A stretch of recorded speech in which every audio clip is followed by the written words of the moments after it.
Olá pessoal, olha aqui mais um Via Mística começando. Como você sabe, toda semana tem um vídeo novo com um convidado super especial. Se você está chegando agora, já se inscreva no canal e também clique aí no sininho que vai aparecer logo na sequência, que são as notificações. Por quê? Porque assim, toda vez que a gente subir um vídeo novo aqui para o YouTube vai te avisar que tem um vídeo, você vem aqui correndo para ver quem é que tá com a gente aqui, né, nessa nova gravação. E hoje vou estar falando com um amigo muito querido que vem falar sobre um caminho de bruxaria um pouco diferente. Você sabia que a bruxaria, né, ela tem diferentes tradições, tem diferentes vertentes, ou seja, diferentes formas de ser praticada? E vou trazer uma dessas tradições, que é uma das tradições aí, talvez uma das mais conhecidas, sobretudo nos Estados Unidos, que é a tradição Fairy. Quem já leu os livros da Starhawk já conhece a tradição. Na primeira versão do livro no Brasil foi traduzido, né, meio que erroneamente como a tradição das fadas, que não tem nada a ver com fada, ele vai explicar isso inclusive, né, mas que depois houve uma nova versão do livro e aí sim foi readequado para a tradição Fairy. E o que é essa tradição Fairy? Qual é a diferença dela para as outras tradições de bruxaria? Tudo isso hoje você vai saber aqui com meu amigo Gabriel Careta. Tudo bem, Gabriel? Tudo bom, Cláudio? Obrigado pelo convite. Eu que agradeço. Prazer imenso estar aqui com você novamente. Prazer meu para falar de uma das suas paixões. Exatamente. Que é a Fairy. Olha, eu conheço o Gabriel há muitos anos, né? Rodou por vários caminhos de bruxaria, mas foi se encontrar na Fairy, não é? O que é a Fairy, para quem está vendo a gente aí? A Fairy tem uma provocação que eu costumo fazer com meus estudantes ou quem está procurando essa forma de bruxaria, que eu falo que a bruxaria ela é uma grande floresta com diversos tipos de árvores, algumas mais novas, outras mais antigas, algumas nativas, outras que foram trazidas de outro lugar.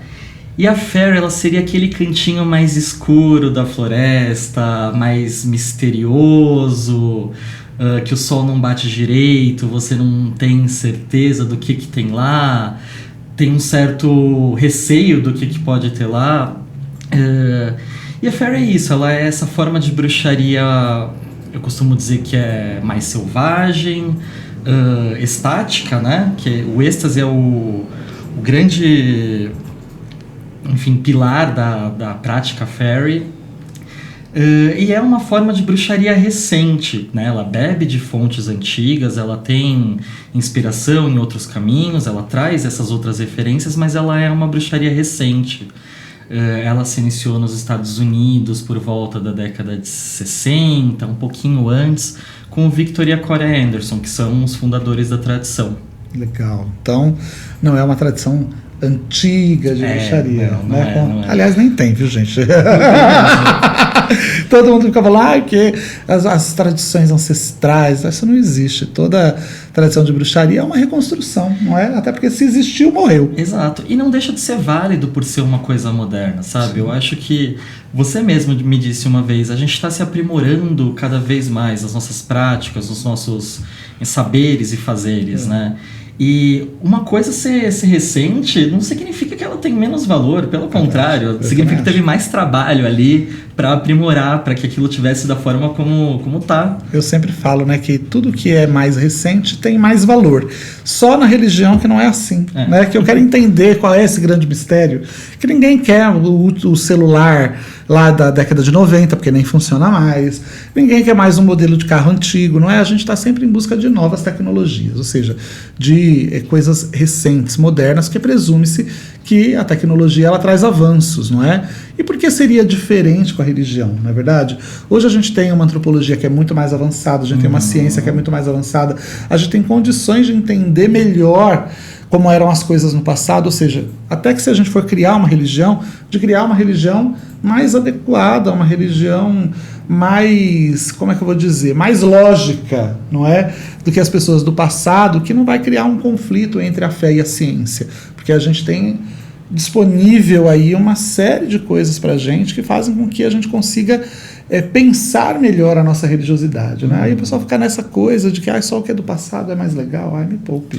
E mais adaptado ao nosso tempo, né? Porque as nossas necessidades hoje não são a mesma de 100 anos atrás, de 1000 anos atrás. A gente precisa de expressões religiosas que elas atendam aos anseios dos seres humanos contemporâneos, sabe? As nossas necessidades dessa era. E o ser humano é mais complexo, né? Atualmente. O Victor Anderson, ele falava que a Fairy, ela não é um fóssil, não é uma religião estagnada no tempo. Por mais que a gente tenha liturgias, por mais que a gente tenha práticas e costumes, eles estão sempre evoluindo e mudando com o tempo, sabe? Cada iniciado da tradição, ele vai subverter a ordem das coisas e criar uma nova Fairy. A gente não tem uma única Fairy. A gente tem práticas comuns, claro, que orientam, né, inclusive o treinamento, mas cada iniciado ele vai desenvolver a sua própria Fairy. Legal, então tem várias Fairies. Tem. São Fairies. São Fairies. Mas é assim tudo, viu, gente? Porque, olha, se você olhar, mesmo a Igreja Católica, não é que teoricamente deveria ter uma universalidade. O catolicismo como é praticado no Brasil não é o mesmo que é o praticado em Roma, que não é o mesmo que é praticado nos Estados Unidos, que não é o mesmo que é o praticado, sei lá, na Angola. Cada lugar faz o seu blending ali, né? Faz a sua mistura e cria uma coisa diferente. Então, claro, tem elementos ali que são reconhecíveis, sim. porque é isso que cria uma tradição religiosa, mas você vai ver que aqueles elementos reconhecíveis, eles podem ser praticados de formas muito variadas, não é? E Fairy, então, para quem está lá em casa e que acha, porque no início da literatura, né, Gabriel, ficava muito aquela coisa que o Wicca era um sinônimo para todas as práticas e de bruxaria, não é? E a própria Starhawk, no livro dela, ela chama aquilo que ela fazia de Wicca. E hoje as pessoas elas criaram uma separação que foi construída para entender melhor essas diferentes formas de paganismo. Então a gente diria que a Wicca e a Fairy são a mesma coisa ou não? É polêmica essa questão, e é uma questão que eu adoro. De certa forma, assim, se a gente pensar num sentido bem estrito, não. A Fairy não se identifica como Wicca, a maioria dos praticantes da Fairy não se identificam como wiccanos, e ela não descende diretamente do Gardner, como outras tradições. Obviamente que ela foi muito influenciada pela Wicca gardneriana, não tem como existir uma forma de bruxaria praticada hoje que não tenha sido influenciada pelo Gardner, mas não tem essa descendência direta. Porém, como você falou, na academia, quando a gente está pensando a bruxaria de uma forma mais ampla, é muito comum que a gente use sim a expressão Wicca para se referir à bruxaria moderna, como sinônimo. Pode ser que não seja o uso original, o uso que a maioria das pessoas gosta, mas é um uso útil. É muito mais cômodo você explicar para uma pessoa o que é bruxaria, o que é a bruxaria que você pratica utilizando a expressão Wicca do que falando Fairy ou bruxaria, que é um termo mais desconhecido. Isso. Eu também acho que é... Ou então você vira, né, fala assim... Quando o pessoal não entende muito, você fala, é aquela coisa dos celtas, a religião dos celtas, tá tudo bem. Aí a pessoa não tenha nada a ver, mas ela vai conseguir captar pelo menos alguns elementos, não é? Então, às vezes, a gente acaba falando isso, apesar de saber que verdadeiramente não é, mas às vezes a pessoa ela tá em um grau de compreensão que você tem que baixar um pouquinho para ela poder entender melhor. A gente precisa de referenciais cômodos, sabe? Para falar com pessoas que não fazem parte do nosso universo. Que são leigas e que nem farão nunca. Sim. Né? A gente tem uma identidade que a gente reconhece, e eu acho que é uma coisa bem importante que você colocou, dessas características dessa identidade que a gente compartilha e que todos os praticantes de bruxaria compartilham. Quando a gente perde esses referenciais identitários, a gente descaracteriza a bruxaria, a gente começa a praticar outra coisa. E esses termos, a gente usa eles como parte desse universo, desses referenciais identitários. Sim, é verdade, é isso mesmo. E no que as pessoas que praticam a Fairy acreditam? Muitas coisas. Ou não acreditam? Não, na verdade, a gente tem um conjunto de... uma cosmogonia, vou chamar dessa forma, embora eu não goste muito da expressão. Mais ou menos comum, um culto, né, na figura da deusa estrela e do anjo pavão, ou deus pavão, depende, as duas nomenclaturas são usadas. Mas a deusa estrela, apesar de ter um nome ligeiramente diferente, é a mesma deusa-mãe que é cultuada nas bruxarias como a gente conhece hoje. Uma grande deusa. A grande deusa. A única diferença é que assim, a gente não enfatiza tanto esse aspecto da deusa como a Mãe Terra, óbvio que ele está presente, A gente se refere como deusa estrela por concebê-la como a mãe do universo, a matriz que deu origem a todas as coisas, inclusive a Terra. Uma força cósmica. Uma força cósmica. E eu brinco, eu falo que a Terra, que Gaia, ela é a encarnação terrestre em Malkuth da deusa estrela. Ah, legal. Super, super interessante. Para quem entende um pouco de Cabala, né? Você tem uma expressão terrena, física, poderia ser Gaia, mas ela é uma grande deusa cósmica. É uma grande deusa cósmica. E os rituais da Fairy são muito diferentes das outras práticas de bruxaria ou não? Alguns são. Eu diria que a gente tem umas práticas que são muito particulares, como, por exemplo, Kala, que é uma cerimônia que a gente faz diariamente de purificação. Existem muitas variações dela, não vou entrar tão no detalhe, mas eu nunca vi nada semelhante na Wicca. É um pouco parecido com os rituais de purificação que a gente faz na Wicca, mas que ele tem um linguajar próprio, uma estrutura própria. A gente tem, sim, rituais mais semelhantes, celebratórios, rituais que usam o círculo mágico, porque, como eu falei antes, qualquer forma de bruxaria, ela vai ter esses traços mais ou menos comuns. Então, a gente usa a tecnologia do círculo mágico, eu gosto de chamar de tecnologia. Que é útil, serve, funciona. A gente tem práticas celebratórias, embora não seja o nosso foco. Eu diria que o foco das práticas da Fairy, eles são muito mais de autodesenvolvimento, autoaprimoramento. A gente usa as ferramentas da Fairy, os rituais e as práticas da Fairy, para desenvolver uma relação íntima e pessoal com a nossa natureza divina. Tá. Porque a gente considera que essa deusa estrela, por mais que seja uma energia cósmica, ela não é uma divindade apartada. Ela deu a luz ao mundo a partir do próprio corpo. Tudo que existe é o corpo dela. E nós também somos um reflexo dessa deusa, né? Então a gente utiliza essas técnicas para ir desenvolvendo essa relação com a nossa personificação da deusa estrela. E de onde vem essa história de que a tradição Fairy é a tradição das fadas? Então, logo no começo, o Victor Anderson, fundador, ele tinha um discurso de que o conhecimento mágico que nós praticávamos, ele tinha sido herdado do povo das fadas. Não o povo das fadas num sentido mítico, dos seres mágicos. Das fadinhas jazinhas. Das fadinhas jazinhas.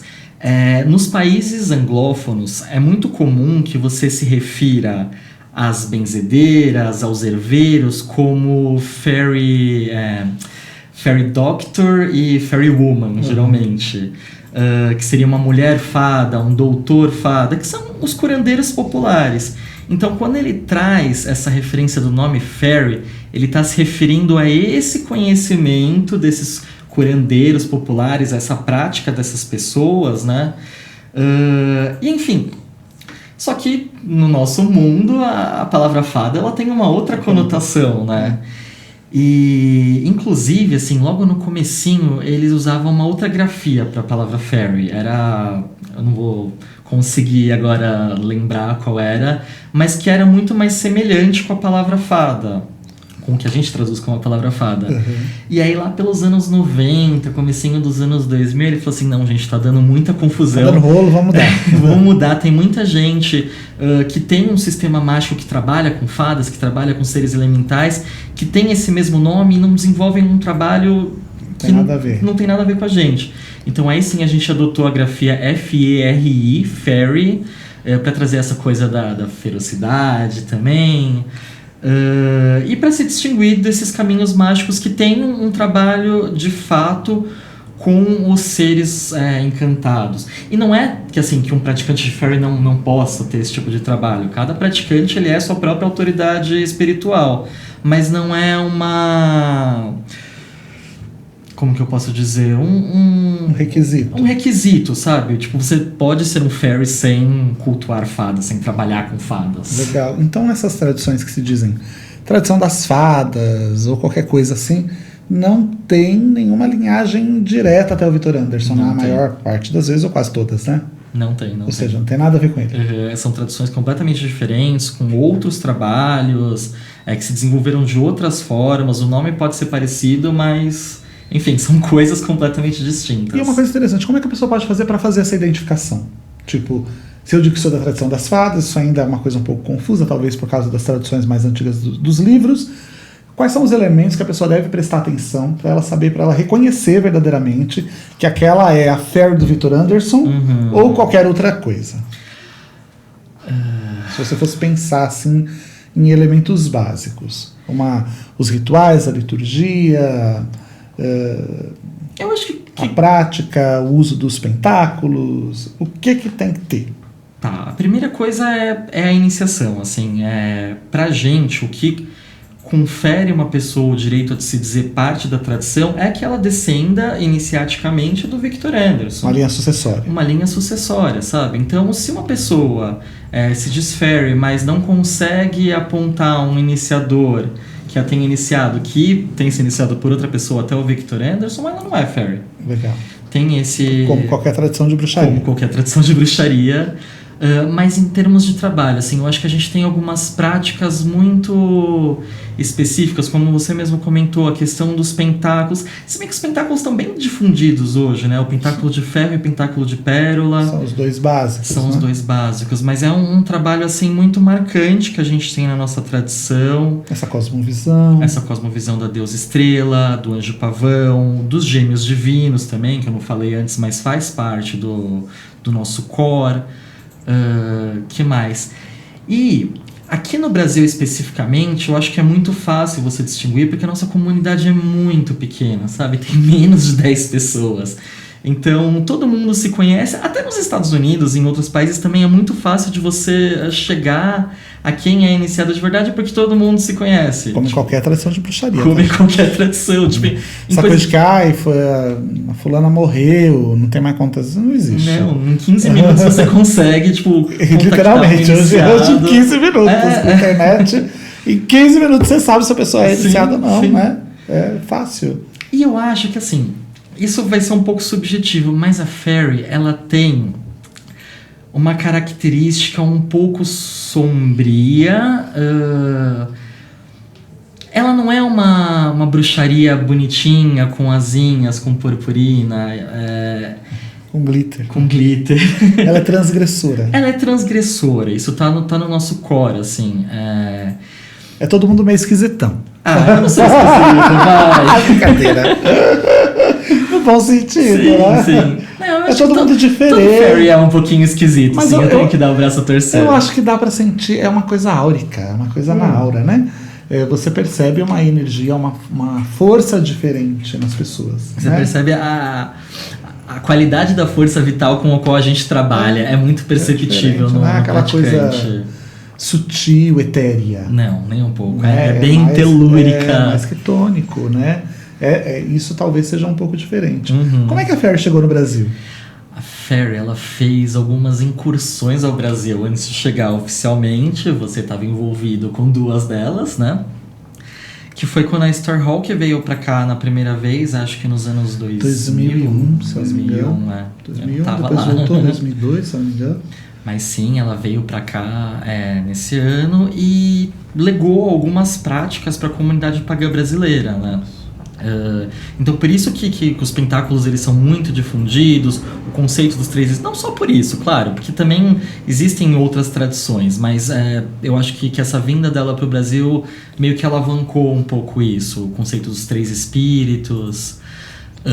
Depois teve quando a Thorne veio pra cá também, 2005, acho, ou 2006. Acho que foi 2005. E foi nessa época que eu me apaixonei assim, perdidamente pela Fairy, porque eu falei, meu Deus, que pessoa incrível, quem pessoa... é essa mulher? Sabe, aquele encantamento, a energia que você sente quando você vê um praticante da Fairy. Você sabe que uma coisa que nunca assim sai da minha cabeça, na época, acho que a gente ainda tinha Orkut, na época não tinha Facebook direito, né?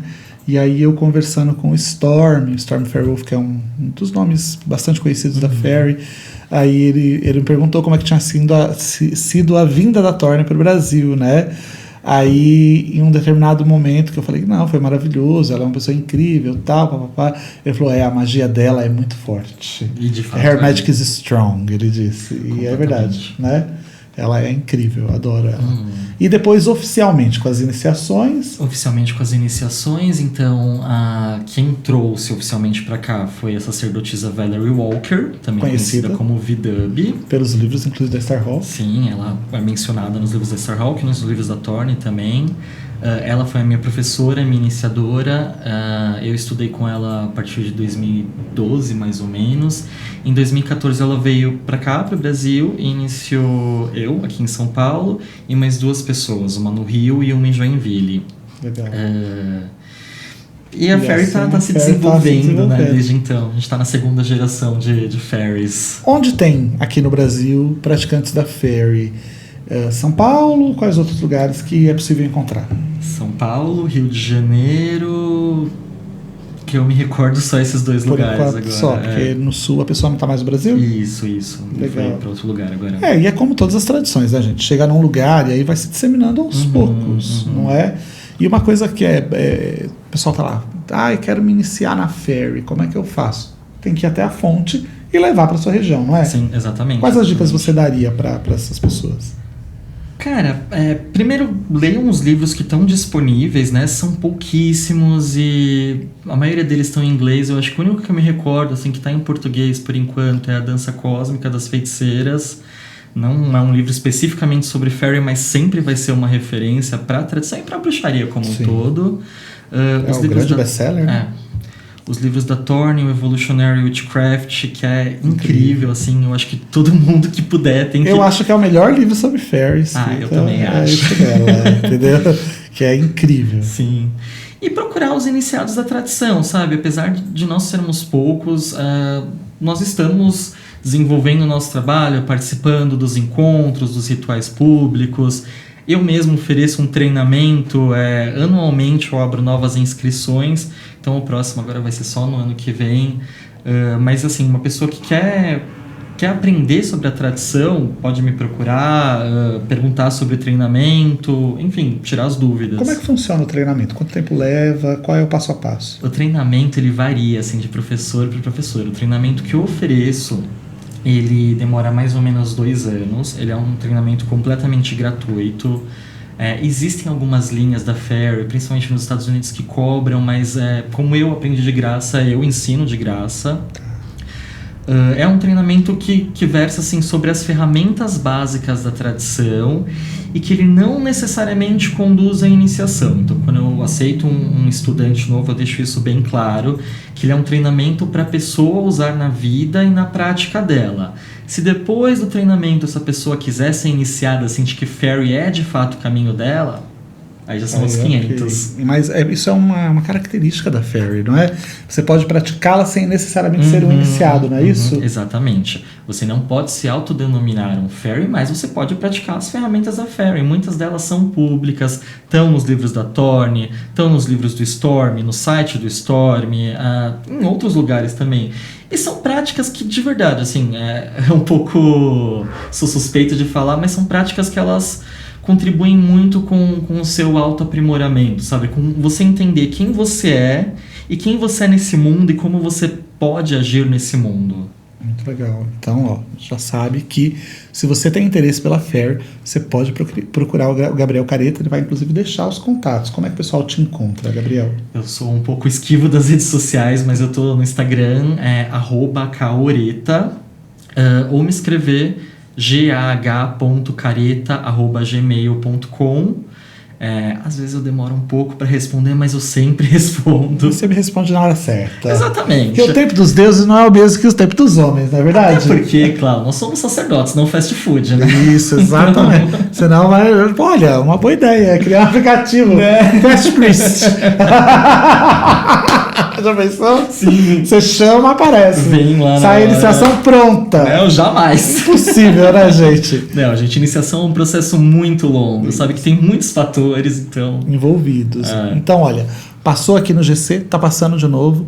Você pode procurar o Gabriel Careta, que ele vai te indicar quais são os melhores caminhos, se de repente você está num outro lugar, te indicar uma pessoa que seja mais próxima, apesar de que aqui no Brasil não tem ainda, né, em todos os estados, em todas as cidades, mas como que funciona levar a bruxaria para sua cidade? É geralmente uma pessoa que tem um interesse, que vai até onde tenha, vai até a fonte, pega um pouquinho daquela água e leva para lá. Entendeu? É assim que faz a brasa, né? Leva e acende, faz a sua fogueira. Então, gente, não tem jeito. Eu fico sempre, né, quando as pessoas perguntam sobre iniciação e tal, e o quão é difícil ser iniciado, parece que as pessoas elas vêm com aquele sentimento de comodismo, né? Eu vou esperar até que apareça na minha cidade. Gente, às vezes a pessoa que tem que levar é você. Sim.